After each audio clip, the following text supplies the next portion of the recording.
Yeah, great to see you. Yeah. Finally. Purvasha Mandal says, hey. Yeah, it's good to talk. Yeah. Thank you for joining in. Okay. So, Subarnarekha has come up with this wonderful name for this art session, ConvArt session, and I really loved it. We will be featuring that name. We already did one, I already did one live session with Srijani Kundu. I don't know if all the people who are here joining us have already watched that. This is my second live session, and it will be an informal art discussion. So let us start. So how long have you been painting? Let's start with this question. I have started. I have started. I would say I went to drawing school when I was a child.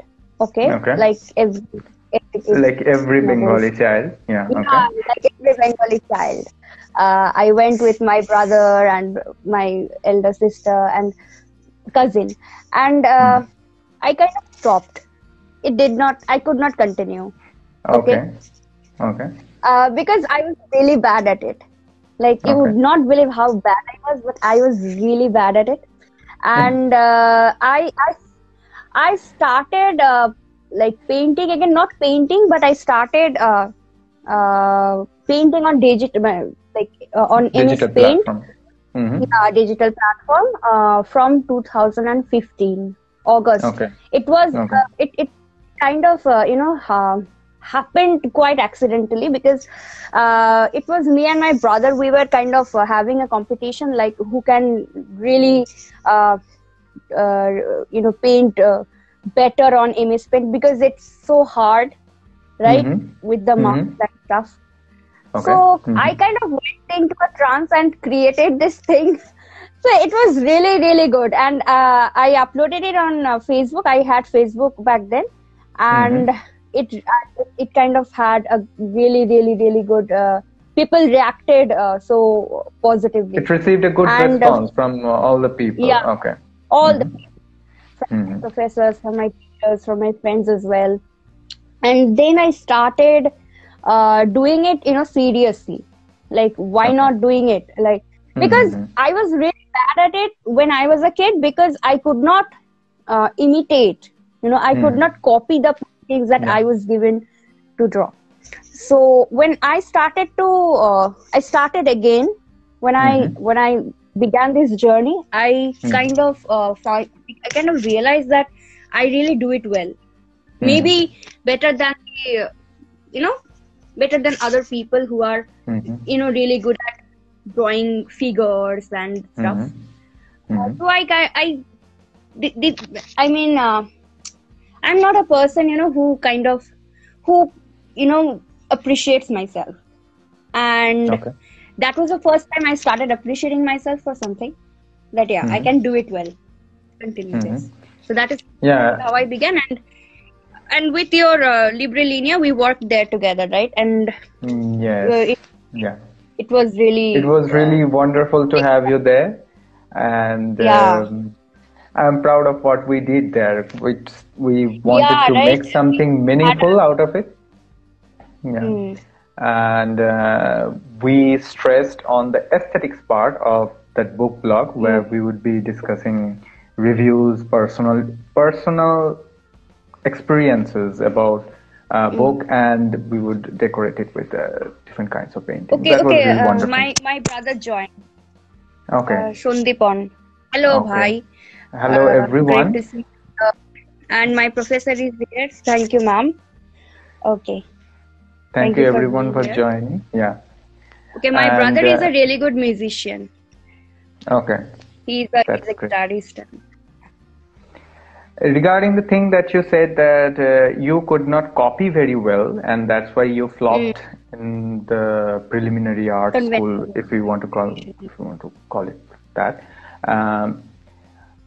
I would like to have someone who in this art discussion session, where I would be talking to a student of government art college or any art college, would be giving me a better perspective of what is not orderly in their curriculum, actually, because I have seen a lot many artists who are really good at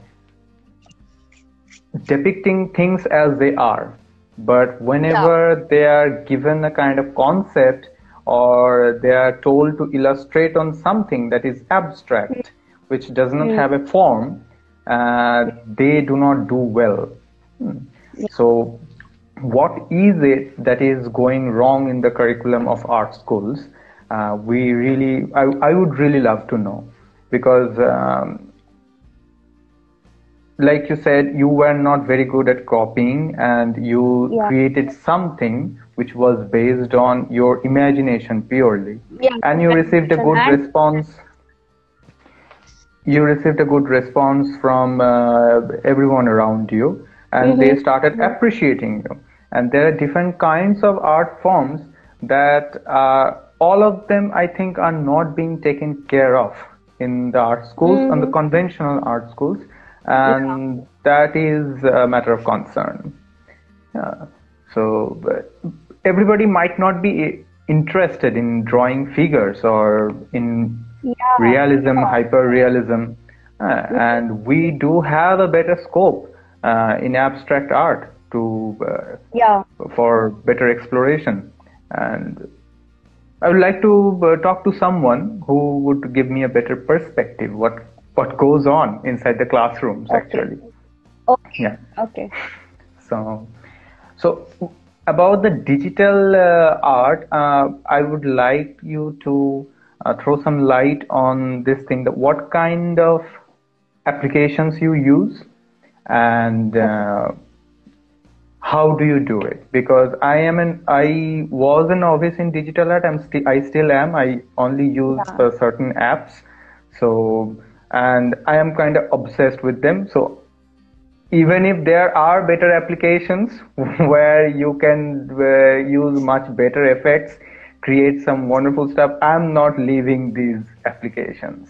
So I'm pretty familiar, because I find if you are pretty familiar with one digital application, then you don't want to leave your comfort zone, because it takes a lot to learn the nitty-gritties of that application. How to use a particular brush or something like that. So please throw some light on that. How do you do it? What kind of applications you use? Okay, so you said you are a novice, and you're kind of you're one of my favorite artists. And the thing is, I'm a novice as well. I do pretty simple stuff in digital. Pretty simple stuff. I do pretty simple stuff as well, because I'm going to tell you the secret. I use Krita because I can't afford Photoshop. Right? This is the real thing. Okay. So Krita is great. It's free, and there are lots of options. There are incredible brushes, and and I don't know how to use most of them. Okay. Yeah. So you stick to only the familiar ones. Yeah, I stick to. I mean, what you said is that when you are familiar, you do not you try to stick to the your comfort zone. And I do the same thing. Okay, there is this one brush that I use. I mean, I do not even know. I mean, do not even properly know how to use layers properly. Because I've tried to watch YouTube tutorials, but I could not do it. I do not even have a digital tab to do the digital art. So where do you do it?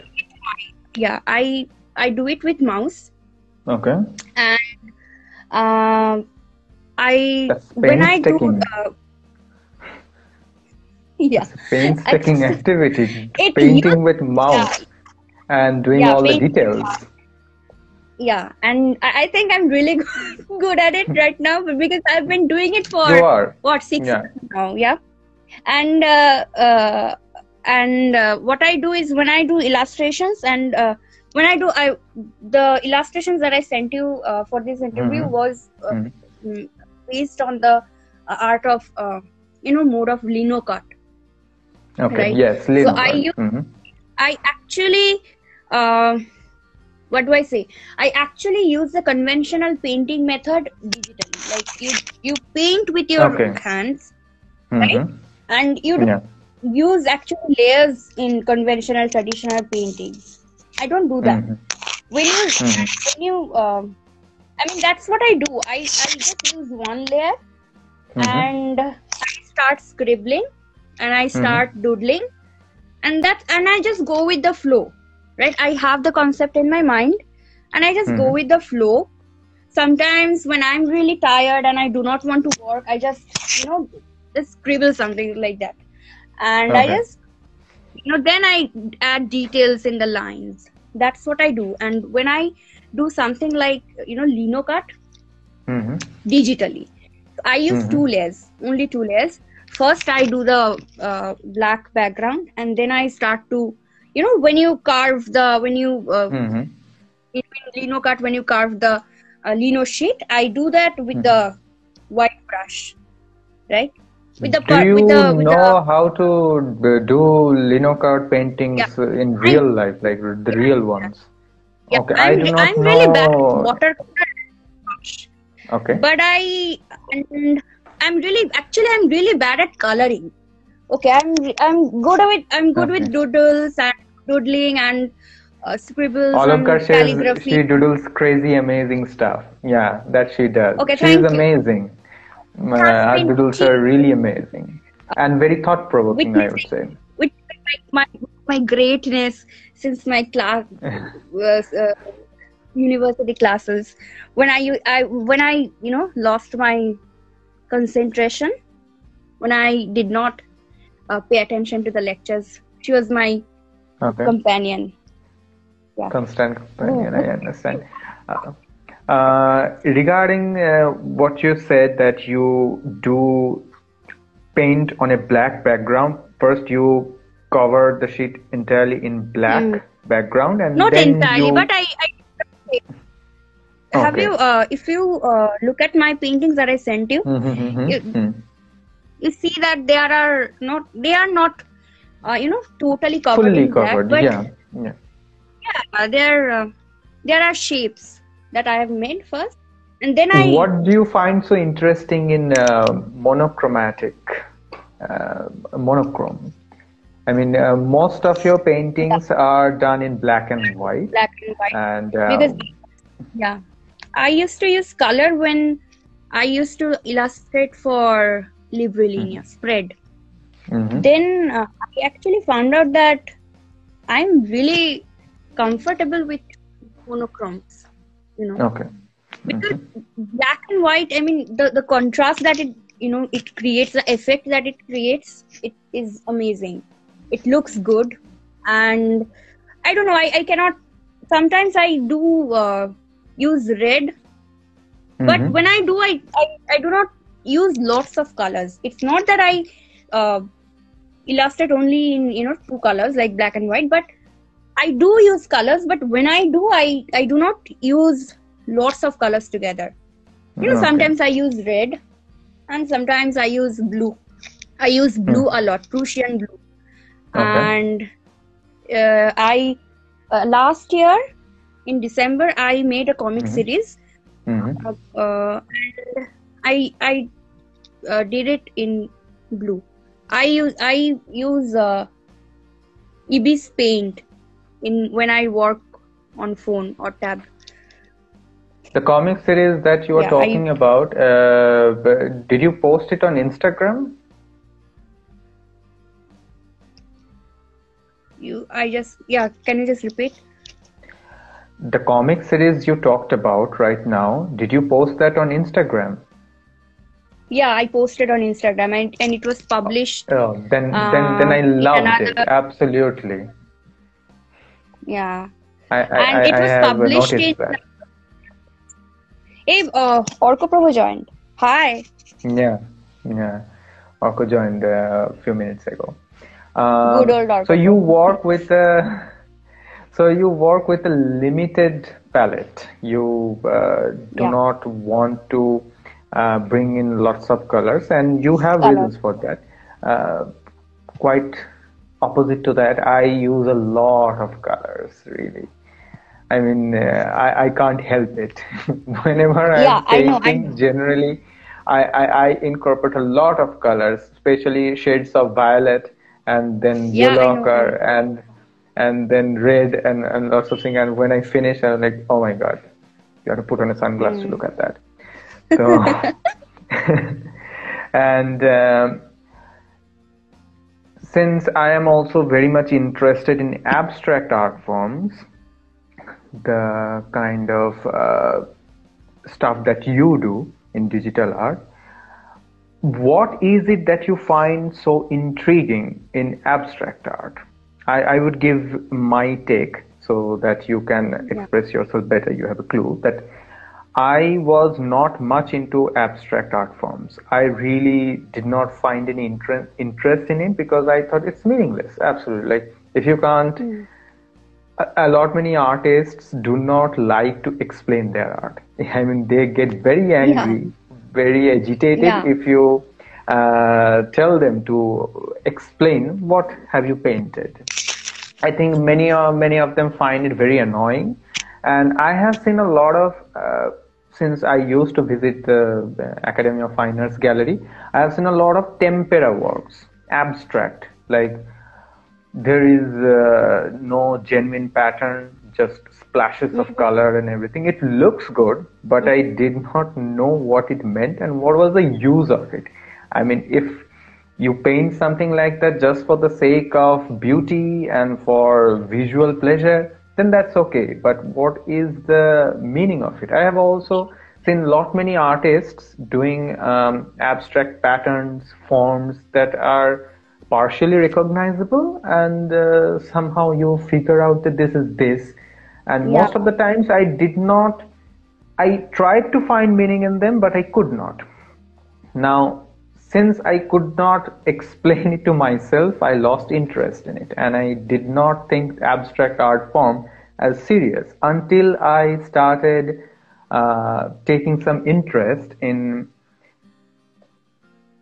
uh, different art forms. Like, I started studying about different artists, and I came across this artist named Jackson Pollock.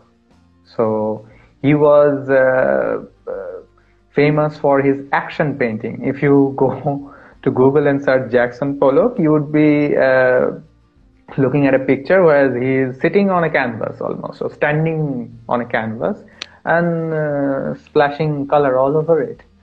So when and Jackson Pollock is quite famous.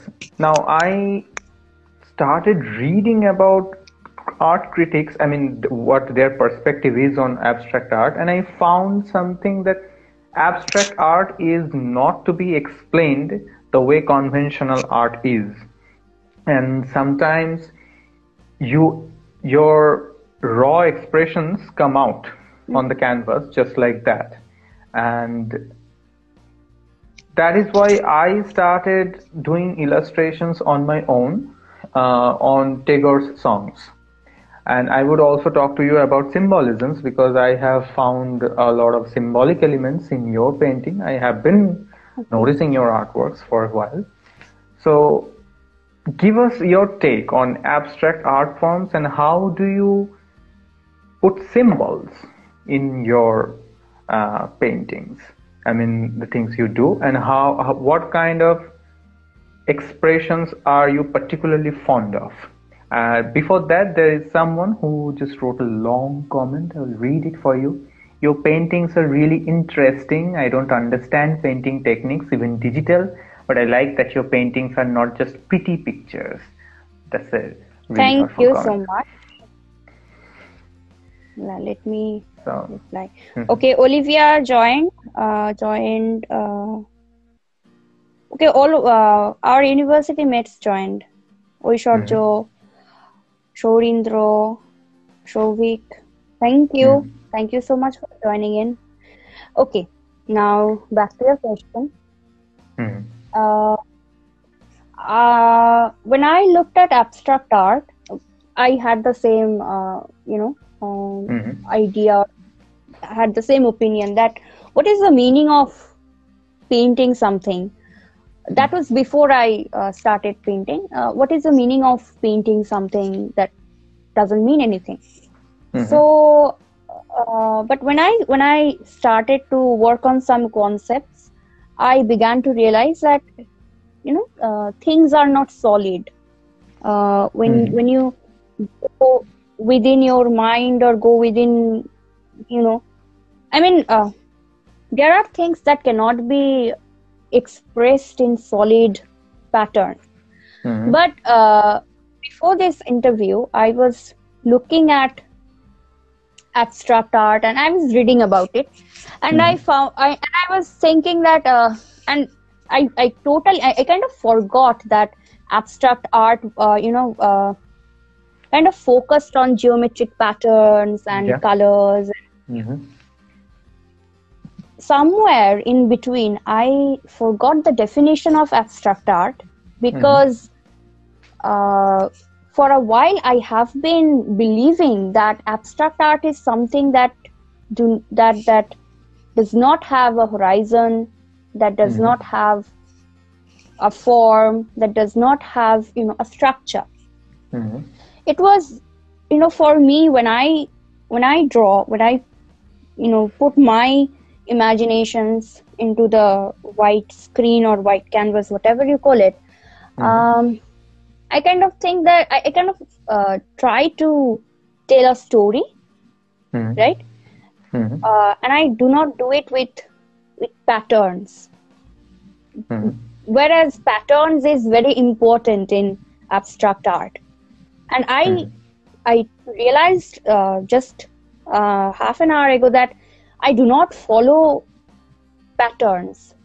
This is what I do in my art. I do not follow any kind of patterns, and I just tell a story that is very chaotic. I think chaos is the word to describe my art, because there are some pieces that are really, really chaotic. And what was the question again? Yeah. And I think when I tell a story through these, floating pictures, I think you are kind of floating in a galaxy, and you are kind of free to make your own constellation. You are free to you're free to weave any kind of story that you want to. But I don't use pattern. And right now I'm kind of going through a crisis if my art can really be considered as as abstract, because I don't use patterns at all. I use repeated symbols. That there are recurring symbols there. If you look at my there are recurring symbols. One of them is eyes. Eyes are there always. Yes, eyes are there always. There are flowers, leaves and flowers, and there are spirals and lines, lots of lines. I think these are the symbols I repeat, and there are no patterns. So I would say that I would not say that this is a conventionally accepted abstract art, but I would, I have an opinion about abstract art as well.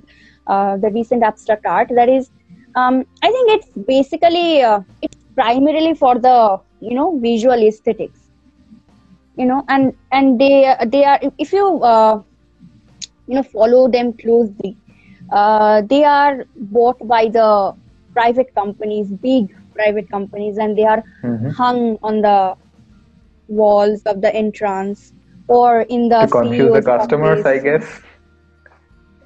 To confuse the clients and customers. It's just a thing these days, to just keep it there, to make it just a thing, just an elegant, or to show off. Yeah, or to show off, we appreciate this kind of stuff, so don't mess with us, kind of thing. So with us, And symbols is carry on. Yeah, I told you about the recurring symbols that I use.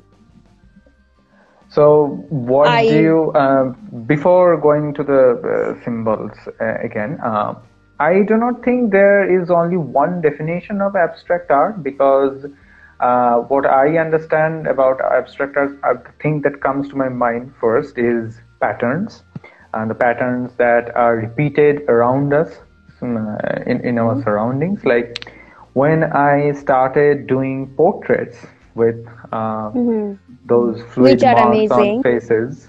Thank you. So, those fluid marks on those faces, I wanted to learn the hatching technique.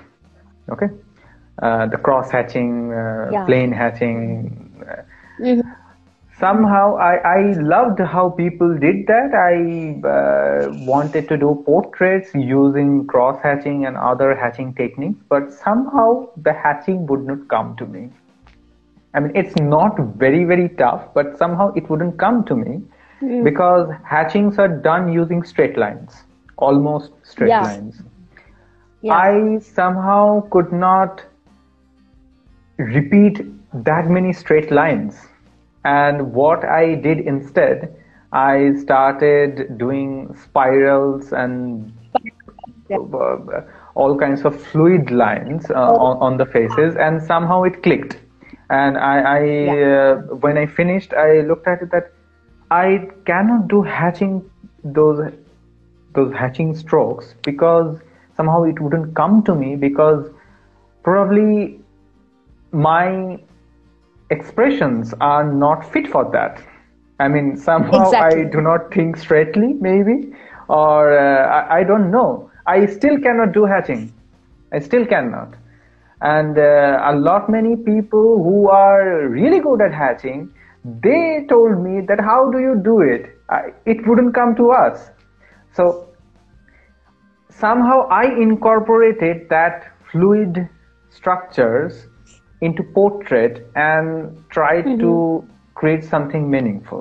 Now I have noticed, I had been looking at your pictures for quite some time, and I have seen you use a lot of liquid marks in your abstract drawings as well. What do they signify?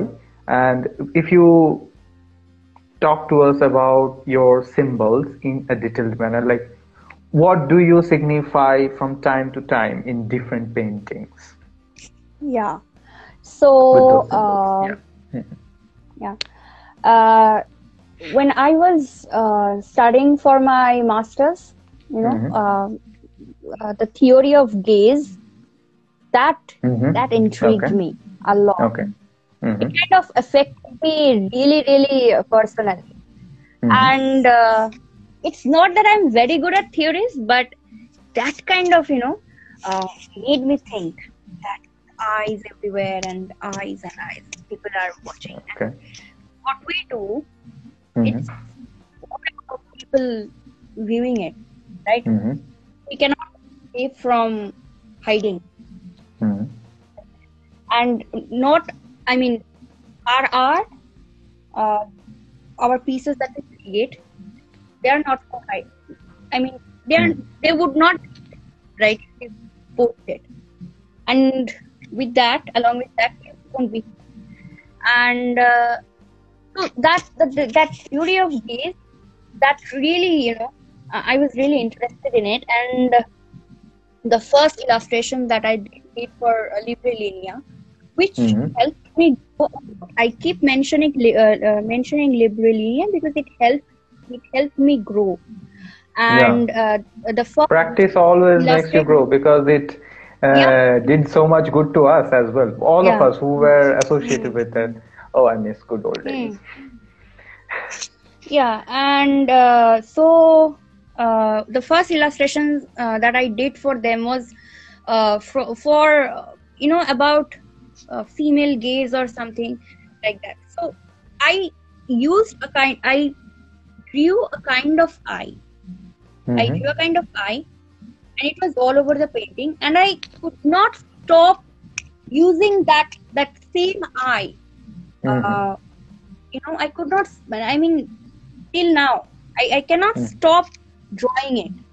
That particular eye. So I think it changes meaning from painting to painting. Yeah. Because I work on concepts and I have become very lazy, so I do not do work on my own for for myself. I should though. Everyone should. And I think the stories that I have read as a child, I have been reading lots of fairy tales and folk tales as a child, and till now I read a lot of fantasy novels, and I cannot stop thinking about the the entire grand what do I say that? How do I say that? Like, see, this is the situations where we need art, where we cannot express things in words. So, in the stories where you see as a reader, right? In a story, so I kind of try to incorporate that feeling in my art. You are Can I interrupt you for a second? Yeah. Along with this answer, please tell us about your reading list and how reading helps an artist to express better. Yeah, reading does help. Reading does help you to do better. It helps you to be a better human being and that stuff.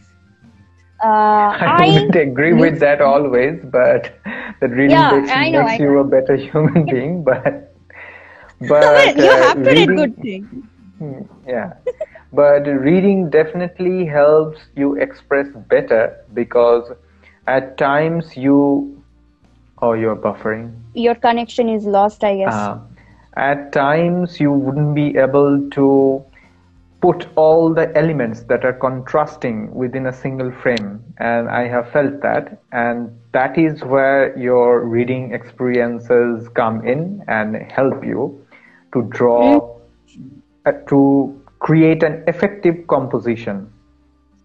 Like I have faced such situations doing illustrations where I have to do one illustration for multiple poems, and the elements are quite contrasting, conflicting, and I do not know what would be the...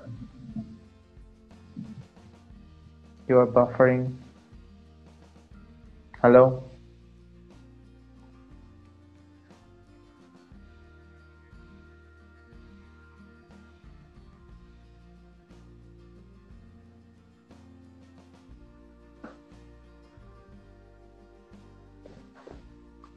Subarnarekha's network is not very well at this point of time.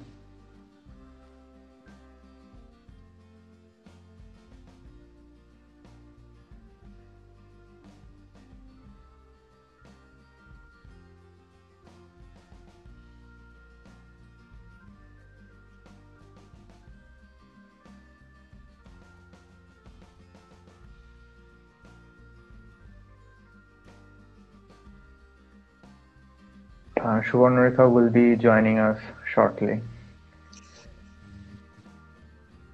Hello. Yeah. Back again. Yeah. So there is another question from a viewer, the elemental one. How might an abstract artist derive satisfaction about conveying the thought behind the art when it comes to connecting with the viewers? Like, how do you engage your audience with your art with respect to the symbols that you use, and also about your reading list, what you read and how it helps? Yeah. So first about symbols, like I said, I don't when you are given a puzzle, you kind of I use kind of a lot, so you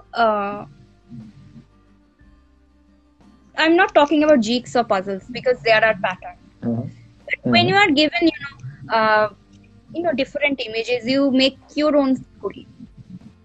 I think that's how I engage with my audience. because I don't give them a pattern, or I don't give them a structure or form. I don't tell them the story. The story that I'm telling, that is my story. That might not be there. The story might be she or he, the audience might have a different story while looking at the painting, right? And the meaning of I that I have might not be the meaning that my audience might have. Yeah, the spiral lines that I use, that might not have meaning. I was reconsidering it. I was reconsidering about what to answer, and I was just thinking maybe it's just my brain using the spirals because it has to feel the blank space, but it might have a meaning to an audience, right? So yeah, that Here is another question: How do unstructured and unpatterned structures of symbols in abstract art serve as the portals for getting to know the thought behind the painting? Okay, how to unpattern and unstructure a painting? That is the question. Yeah, I think when you are working on a concept, you have to. I mean, abstract art cannot be taught. I think this is my opinion, but it cannot be studied. You can study on abstract art on your own, and what you can practice is when you are working on a concept. Like when you said that you were working on Tagore's poem, right? I began on working on poems as well, because poems are not written. I mean, there is a concept. If you are working on a story, yeah. And I think when in order to unstructure and unpattern art, you have to set your mind free from all the boundaries, right? You cannot think independently or freely if your thought process is changed somehow. I don't know which, but it might be your prejudices, it might be your habits, it can be anything, right? You just have to be very fluid. The word that you use for your art, I think to be fluid toward life, to be toward experience. I think that is how you can practice unstructured and unpatterned. So if you start unstructured and unpatterned your experience, your daily experiences, I think you can start unstructuring and unpatterning your thought. Then you can create abstract art, because as long as your mind is kind of structured and patterned, you cannot create that kind of art. You have to be very fluid. This is where I'm kind of reminded of Virginia Woolf. She is she has been my artistic inspiration. I even shared a picture from Orlando today on my Instagram story, and if we talk about Orlando for a bit, or I'm not talking. This is not a talk, but when Virginia Woolf is writing, she is not. You read the book, right? You read the story, but it makes you feel, and it's not solid. What still is not solid, right? And you you become very fluid from within. That's important, I guess, and I think it's enough. We would keep on talking if we don't stop here. So, now back to my reading list. I read a lot of comics. Then I read a lot of fantasy books, not as much as Trinomoy, our friend. Yeah, I Yeah. know. So not as much as him. Another fantastic But artist. he is one of my artistic inspirations. And young days. And I read Neil Gaiman, who is my favorite Neil artist. Gaiman. Okay. He is Okay.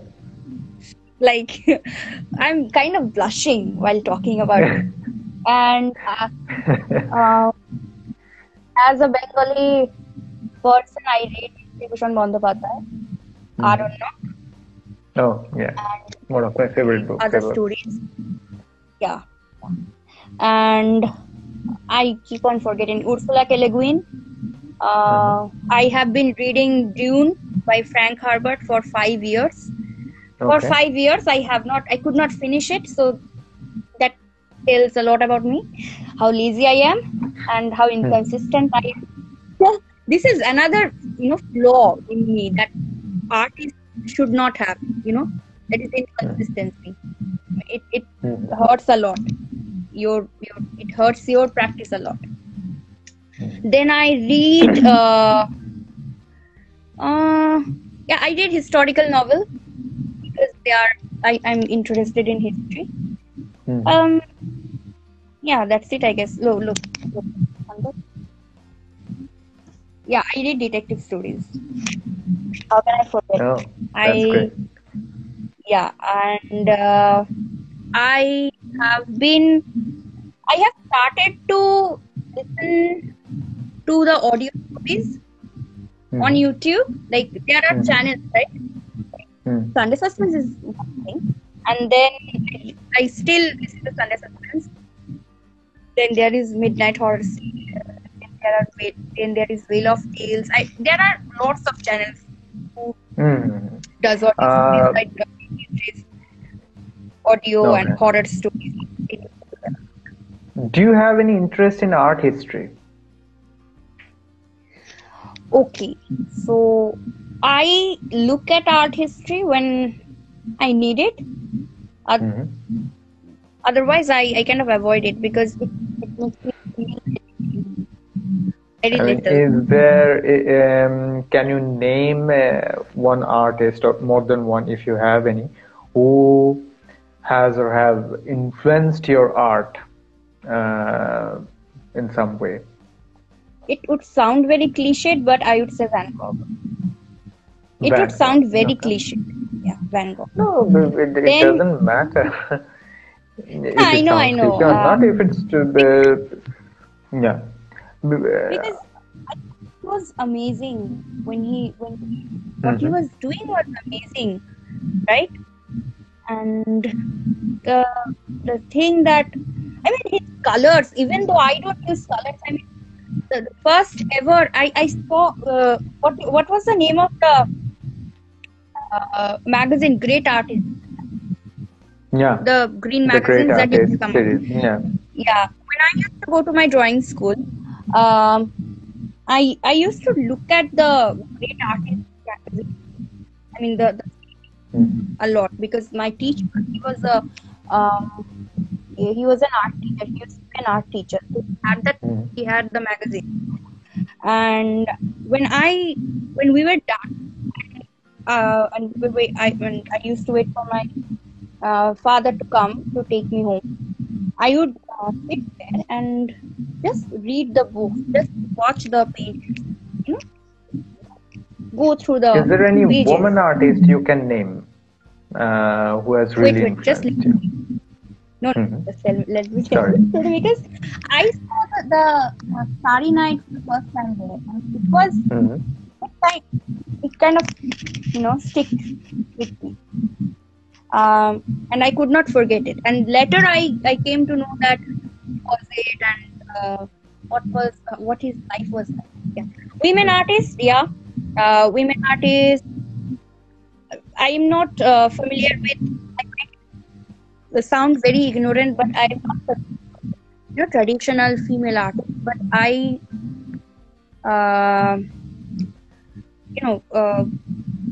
come across female artists, women artists over Instagram every day who inspired me. One of them is Elizabeth Heidel, who is amazing. I mean, it was her who inspired me to write the comic series, to draw the comic series. I mean, I look at her work and I'm just fascinated. I think right now she's a female artist that I have in my mind. And then there is this, I think we both like him, Akira Kusaka. He's not female, but Akira Kusaka is someone, he is just, straight from dreams, I guess. Now, I asked you about the women artists because I have observed a pattern in the painting styles of both the genders. Okay. So it's not that I'm very much interested in gender studies or something like that, but I do observe the natural differences in their expressions. Now, I have found that men tend to be drawn towards hyper-realistic drawings more than women. And women artists are more drawn towards abstract forms. And I have observed this pattern in movie direction as well. And I don't know if you would concur with me that, I don't know, there is something about, and also there are, I have observed a pattern in the writing styles of female poets and male poets as well. Like when I read Sylvia Plath for the first time, and then I moved on to Emily Dickinson and then Elizabeth Barrett Browning, I had been watching that female poets tend to express themselves more clearly than men. I don't know why. And the scholarly attitude is less than what male poets do. I mean, the way they depict. And I can say that about paintings as well. All the women artists that I have came across, they tend to be drawn towards a different version of realism, or I would say more abstract patterns. Like I don't know if I remember it correctly, Hilma Klint, there is one artist who used to indulge in geometric patterns, and she is one of the first modern abstract artists during the Parisian modernist era. I mean, everyone was drawing different kinds of things, and she was spatially stressing on geometric patterns. And also, if you think about Frida Kahlo, her drawings are quite abstract. How did I predict her? Huh? How did I forget her? Yeah, and also other artists as well. I have watched that. We have very little time because Instagram wouldn't allow us to conduct a live session more than an hour. So if you give us your thought on this shortly. Be brief. Yeah. Be brief. I think,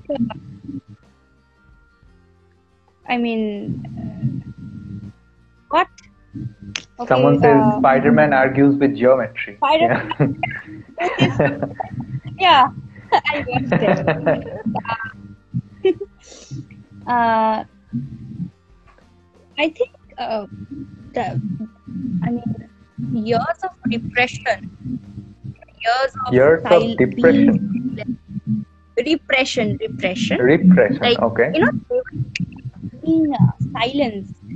That is one feeling. I think that works. While female artists create, Um, Are you bringing a feminist angle here? No, I'm just being pragmatic. Okay. I'm not kind of a feminazi or something. I'm more of an I kind of that's another topic. Yeah, Yeah. I'm going to focus that. I think the years of being creatively, I mean the creative repression, the creative silence that the entire female um, train of artists had gone through, that kind of psychologically it incorporated to the art. Look at Emily Dickinson. She is one of the modern poets, early modern poets. She Her never poetry, published her poems. Yeah. yes, and she was amazing. While she was writing Mm-hmm. in that room, I cannot even imagine. And uh, I mean, I think that's it. The creative repression, the being creatively silenced. I'm reminded of Langston Hughes' that book, what happens towards the point, right? I think that's very relevant. Now you I can mean, cite Virginia Woolf's writing. I don't remember the name of that essay, probably Room of One's Own, where she talked about this creative repression, that yeah, female talent is not being not explored being. as much as it should be. Mm. So there And she is was also a comment, women tend to express more emotions than men, therefore their art forms reflect reflect that. that. Yeah, Uh, but okay. there are men who are expressive as well. We do I not have would, much I time to debate would, about that. yeah. Otherwise, I would have. Mm. I think I would stick to that creative repression and trying to being creative, but you're not given that chance to, or given the proper platform. That's very sad and that's very painful. What about the recent rise of social media where women can express themselves freely? I would What not do you say think? that Would they female. stick to abstract art even after getting so much exposure in modern times? Um, I think I would I should not comment on. I shouldn't say this, but if you look at the art accounts that have followed 15K, 900 and stuff, all they do is they don't do abstract. Mhm. I'm saying this because I have observed it for years. Mhm. I'm not talking about the Russian artists, but Japanese artists. They are very conceptual. I'm talking about the Indian artists, and because you talked about Indian art and art colleges, all that. I think social media. I mean, I don't have much followers. I don't think I have 600 followers. I don't even have 600 followers, and that does not, affect me a lot. But there are photochitra artists who are women and who are taking leads. But I do get the point. Now she Yeah, actually, I'm not saying that gender. all women artists tend towards abstract art, just that all the set of the abstract artists, if you take it exclusively, I would say you would find more women there. Given the set of abstract artists, I would say you would find more women there. Anyway, we would have to conclude our session here because we don't have much time, and it was This is really so wonderful unfair. talking to you. I was Yeah, having this so is much unfair, fun. but yeah, and I know. don't worry, we would do another session like this, more than one. We would really love to have you on board, and it was really wonderful talking to you. And thank you for all those who had been here, for your thoughtful comments, thank questions, you so much. And thank you, so much. all my friends and fellow artists who joined, because despite being busy. So thank you for having me, Suman. I look forward to your works. এটা নিয়ে And রিসার্চের প্রয়োজন, nice and stimulating talk. Thank you so much. thank you Thank you so everyone. much. Okay. Okay. Good night everyone. We would love to do another session with you, Subarnarekha, so stay tuned. Okay. I would love to. Okay. Okay. Tata.